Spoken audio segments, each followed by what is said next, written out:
Quel joli sourire vous arborez, mesdames. C'est vrai que vous arrivez en dansant, c'est sympa, à 8h22, comme ça, un petit jeudi 5 avril, déjà. Laura, comment ça va ce matin? Bien, je vais vous faire chanter. Ouais, vous êtes Vous sûre? chantez un peu sous la douche ou pas? Ça m'arrive, ouais, je siffle aussi, je fais beaucoup de bruit, quoi.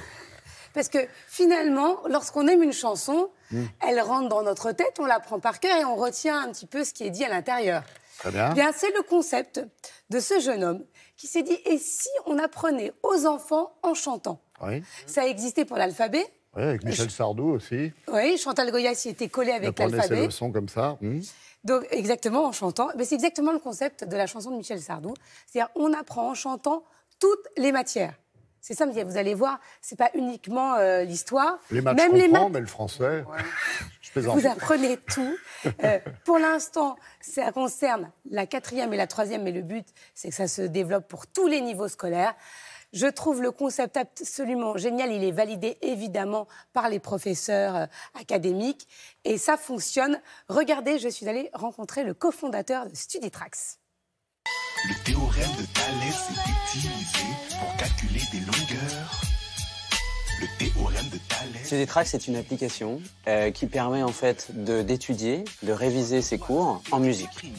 On a une équipe de professeurs qui crée des fiches de révision, thème par thème, et après une équipe de musiciens qui mettent tout ça en musique. Le code civil établi en 1804 par Napoléon.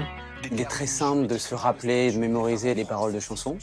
Et aussi aujourd'hui, vous voyez les jeunes, aujourd'hui ils ont leur iPad, ils écoutent de la musique et ils travaillent en même temps. Donc on s'est intéressé à ce phénomène-là en se disant, ce serait peut-être bien d'avoir une solution qui correspond en fait à leur façon de vivre. Sous la tutelle d'un homme, père ou mari. Chaque chanson est constituée de la même façon. Le professeur va regarder et va prendre les points les plus importants. Et chaque chanson, vous verrez, est constituée de 3 paragraphes.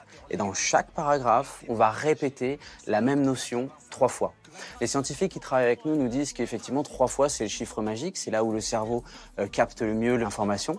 Et donc vous verrez, chaque Studitrax est créé de la même façon avec chanter, chanter et ensuite narration. Gravitationnel gouverne tout l'univers. En 1687, Isaac On a commencé par s'attaquer au brevet des collèges, donc les programmes du collège, mais plus particulièrement 4e et 3e. Et ensuite, on a fait toutes les matières. Donc tout le programme est en chanson.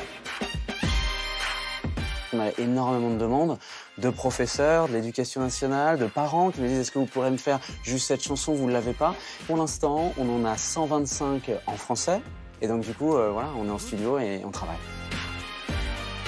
Le théorème de Thalès est utilisé pour calculer des longueurs. L'objectif, c'est d'aider un maximum d'élèves. C'est vrai que, je prends encore l'exemple dans l'Angleterre et les États-Unis, on l'a vu, on a commencé par le brevet.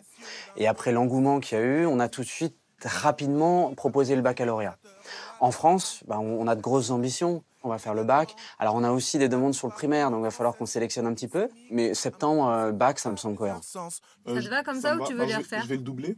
Ce principe-là de base, il est applicable sur toutes les matières et même, on peut imaginer le permis de conduire, par exemple. Nous, ce qui nous intéresse, c'est encore une fois aider le maximum d'élèves. On s'est dit que le brevet, c'est là où il y avait aussi beaucoup d'élèves qui décrochaient. Et c'est ça qui m'intéresse. C'est aider les élèves qui sont potentiellement désintéressés de l'école, les faire revenir avec un moyen, un facteur, la musique, qu'ils utilisent au quotidien. Un mot polysémique a plusieurs sens. Le champ sémantique fait l'ensemble des... C'est vrai que c'est d'actualité parce qu'on parle beaucoup de réformes dans les collèges, dans les lycées pour l'éducation nationale. Même si on chante faux, on peut apprendre. On peut même si on chante faux et en plus, ce n'est pas que du rap. Non, il y a du rap, mais il y a tout type de musique pour justement plaire à tous les élèves et effectivement, pourquoi pas le permis de conduire comme ça. Attention tout de même, lorsque vous êtes devant votre professeur, de ne pas lui faire le rap, je ne sais pas s'il va apprécier. Bah oui, alors là, affaire à suivre, hein, comme on dit, parce qu'il y a des développements, effectivement, on peut rigoler.